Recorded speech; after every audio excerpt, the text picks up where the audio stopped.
नमस्ते और आज के इस विश्लेषण में स्वागत है। जरा इस बात पर गौर करें कि हर सेकंड दुनिया भर में लाखों डिजिटल बातचीत एक साथ होती हैं। वीडियो कॉल्स, ईमेल्स, भारी भरकम फाइलों का ट्रांसफर, और फिर भी ये कभी आपस में नहीं टकराती। कोई मैसेज किसी गलत जगह नहीं पहुंचता। ये किसी जादू से कम नहीं लगता, है ना? लेकिन इसके पीछे एक बहुत ही स्पष्ट और कमाल का विज्ञान काम कर रहा है। आज इसी रहस्य से पर्दा उठाने वाले हैं और मिलकर समझेंगे कि इंटरनेट का ये विशाल और जटिल जाल आखिर काम कैसे करता है। आज हम इन अहम पहलुओं पर बात करेंगे।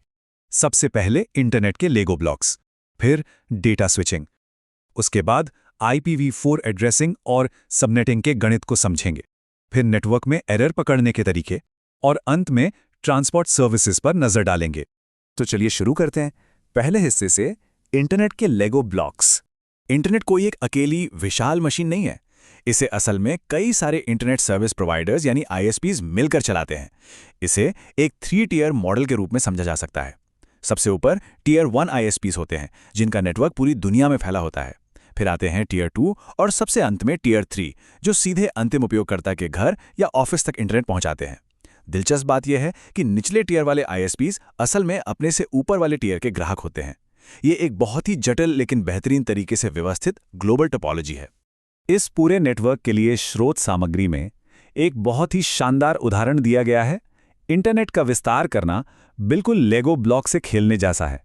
अगर कोई नया नेटवर्क जोड़ना है तो पूरे सिस्टम को बदलने की जरूरत नहीं है, बस सही हार्डवेयर और राउटर का उपयोग किया जाता है और इस ग्लोबल नेटवर्क के लेगो हाउस में एक नया ब्लॉक फिट हो जाता है। अब आते हैं दूसरे हिस्से पर, डेटा स्विचिंग। यहां एक बड़ा सवाल दिमाग में आता है कि जब हर कंप्यूटर के बीच कोई डायरेक्ट केबल मौजूद नहीं है, तो डेटा अपनी मंजिल तक पहुंचता कैसे है? इसके 2 मुख्य तरीके होते हैं, सर्किट स्विचिंग और पैकेट स्विचिंग। सर्किट स्विचिंग पुराने टेलीफोन लाइन की तरह काम करती है, जहां बात खत्म होने तक पूरा रास्ता सिर्फ आपके लिए रिजर्व रहता है। लेकिन इंटरनेट के लिए यह तरीका सही नहीं है, क्योंकि यहां डेटा टुकड़ों में या अचानक बर्स्ट्स में आता जाता है। यही काम आती है पैकेट स्विचिंग। इसमें जरूरत के हिसाब से नेटवर्क संसाधनों को शेयर किया जाता है, जो इसे कई अधिक कुशल और तेज बनाता है। और ये जो पैकेट्स इंटरनेट पे ट्रैवल करते हैं, इन्हें तकनीकी भाषा में डेटाग्राम कहा जाता है। डेटाग्राम को एक पूरी तरह से आत्मनिर्भर लिफाफा मान सकते हैं। इसके अंदर भेजने वाले का मुख्य डेटा, उस जगह का पता जहां इसे पहुंचना है, और कुछ जरूरी कंट्रोल जानकारी होती है। यही डेटाग्राम इंटरनेट रूपी हाईवे पे सफर करने वाला मुख्य यात्री है। चलें अब तीसरे हिस्से की ओर बढ़ते हैं, IPv4 को नेविगेट करना और सबनेटिंग को समझना। आखिर एक डेटाग्राम करोड़ों डिवाइसेस की भीड़ में अपना सही रास्ता कैसे खोजता है? इसका सीधा सा जवाब है लॉजिकल एड्रेसिंग। जिस तरह हमारी पोस्टल सर्विस काम करती है, पहले देश, फिर राज्य, शहर, सड़क और अंत में मकान का नंबर, या जैसे फोन नंबर में कंट्री कोड और फिर आपका कनेक्शन नंबर होता है, ठीक उसी तरह एक IP एड्रेस भी काम करता है। इसे 2 मुख्य हिस्सों में बांटा जाता है। एक, नेटवर्क का हिस्सा जो बताता है कि मशीन किस नेटवर्क में मौजूद है, और दूसरा, होस्ट का हिस्सा जो उस विशेष मशीन की सटीक पहचान करता है। इसे और गहराई से समझने के लिए आइए क्लासफुल एड्रेसिंग और सबनेटिंग को देखते हैं। IPv4 एड्रेस को मुख्य रूप से 5 क्लासेस में बांटा गया है, A, B, C, D और E। हर क्लास की पहचान उसके पहले बाइनरी प्रीफिक्स से होती है। अब मान लीजिए एक बड़ा नेटवर्क है और उसे आसानी से मैनेज करने के लिए छोटे हिस्सों में बांटना है। इसे ही सबनेटिंग कहते हैं। उदाहरण के तौर पर क्लास C का एक डिफ़ॉल्ट नेटवर्क लेते हैं, 192.168.1.0। क्लासफुल सबनेटिंग में हम उन आखिरी 8 बिट्स में से कुछ बिट्स उधार ले लेते हैं, जो आमतौर पर होस्ट के लिए रिजर्व होते हैं। ऐसा करने से वो एक बड़ा नेटवर्क कई छोटे और सुरक्षित सबनेट्स में बंट जाता है। लेकिन यहाँ एक समस्या आई। 32 बिट वाले IPv4 सिस्टम में हम अधिकतम 4 बिलियन यानी लगभग 400 करोड़ यूनिक डिवाइस ही जोड़ सकते हैं। जब दुनिया भर में स्मार्ट डिवाइसेस की बाढ़ आ गई, तो क्लासफुल एड्रेसिंग की वजह से बहुत सारे IP बर्बाद होने लगे और एड्रेस स्पेस कम पड़ने लगा। इसका हल निकाला गया क्लासलेस सबनेटिंग या CIDR के रूप में। इसने क्लास की सारी पाबंदियां खत्म कर दी। उदाहरण के लिए 192.168.1.0/26। इस /26 का मतलब है कि 32 में शुरुआत के 26 बिट्स सिर्फ नेटवर्क के लिए हैं और बचे हुए 6 बिट्स होस्ट के लिए। अब 2 की पावर 6 होता है 64, यानी इससे 64 आईपी एड्रेस वाले 4 बिल्कुल सटीक सबनेट बन जाते हैं। इससे आईपी एड्रेस की बिल्कुल बर्बादी नहीं होती। हालांकि इसी निरंतर बढ़ती मांग के कारण अब पूरी दुनिया 128 बिट वाले विशाल IPv6 सिस्टम की ओर कदम बढ़ा रही है।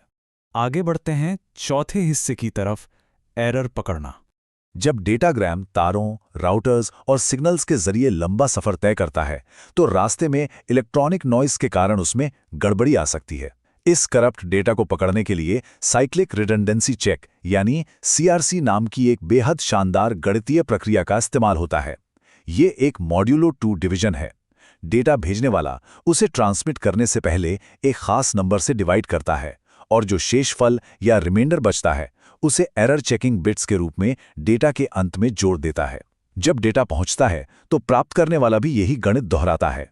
अगर नतीजा 0 आता है तो इसका सीधा मतलब है कि डेटा बिना किसी खरोच के सुरक्षित पहुंच गया है। एरर पकड़ने का एक और बहुत ही लोकप्रिय तरीका है चेकसम। इसके 4 आसान से स्टेप्स होते हैं। सबसे पहले डेटा को बराबर हिस्सों में बांटा जाता है, फिर उन्हें वंस कॉम्प्लीमेंट गणित का उपयोग करके जोड़ा जाता है। जो परिणाम आता है उसे फिर से कॉम्प्लीमेंट करके एक चेकसम वैल्यू बनाई जाती है और उसे डेटा के साथ चिपकाकर भेज दिया जाता है। रिसीवर की तरफ अगर इन सबका जोड़ बिल्कुल सही बैठता है तो डेटा स्वीकार कर लिया जाता है। अगर एक बिट भी ऊपर नीचे हुआ तो डेटा तुरंत खारिज कर दिया जाता है।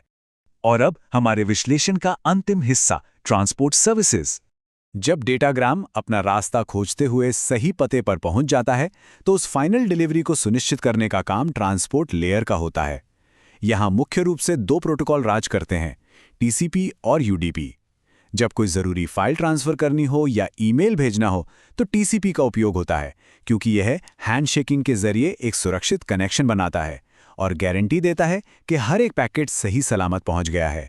लेकिन जब बात वॉइस कॉल या लाइव वीडियो गेमिंग की हो, जहां एक सेकंड कीमती है, वहां UDP काम आता है। ये कनेक्शन लेस है। ये पैकेट्स के पहुंचने का इंतजार नहीं करता, बस तेजी से डेटा भेजता रहता है। Transport layer quality of service यानी QoS पैरामीटर्स को भी मैनेज करती है। ऐसा इसलिए क्योंकि इंटरनेट पर हर एप्लीकेशन की ज़रूरत बिल्कुल अलग होती है। किसी सर्विस को डेटा बिना किसी देरी के तुरंत चाहिए, किसी को हर हाल में बिना एरर के डेटा चाहिए, और किसी को एक निरंतर स्पीड यानी थ्रूपुट की आवश्यकता होती है। ट्रांसपोर्ट लेयर नेटवर्क के संसाधनों को बड़ी ही चालाकी से इस तरह बांटती है ताकि हर एप्लीकेशन को उसकी प्राथमिकता और ज़रूरत के हिसाब से बिल्कुल सही सर्विस मिल सके। तो जैसा कि हमने देखा, इंटरनेट का ये पूरा सफ़र लेगो ब्लॉक्स जैसे इंफ्रास्ट्रक्चर से लेकर सबनेटिंग और ट्रांसपोर्ट प्रोटोकॉल्स तक फैला हुआ है। लेकिन अब इंटरनेट IPv4 की 32 बिट सीमाओं से बाहर निकलकर IPv6 के विशाल 128 बिट स्पेस में जा रहा है। ऐसे में सोचने वाली बात यह है कि भविष्य में जब 1 ट्रिलियन से ज़्यादा स्मार्ट डिवाइस इंटरनेट से जुड़ेंगे तो इस विशाल ट्रैफिक को संभालने के लिए ये सभी कोर राउटिंग और प्रोटोकॉल्स खुद को कैसे विकसित करेंगे। ये एक ऐसा रोमांचक सवाल है जो नेटवर्किंग के भविष्य की ओर इशारा करता है। आज के इस विश्लेषण के साथ जुड़ने और इस तकनीकी सफर को समझने के लिए बहुत बहुत धन्यवाद। सीखते रहिए,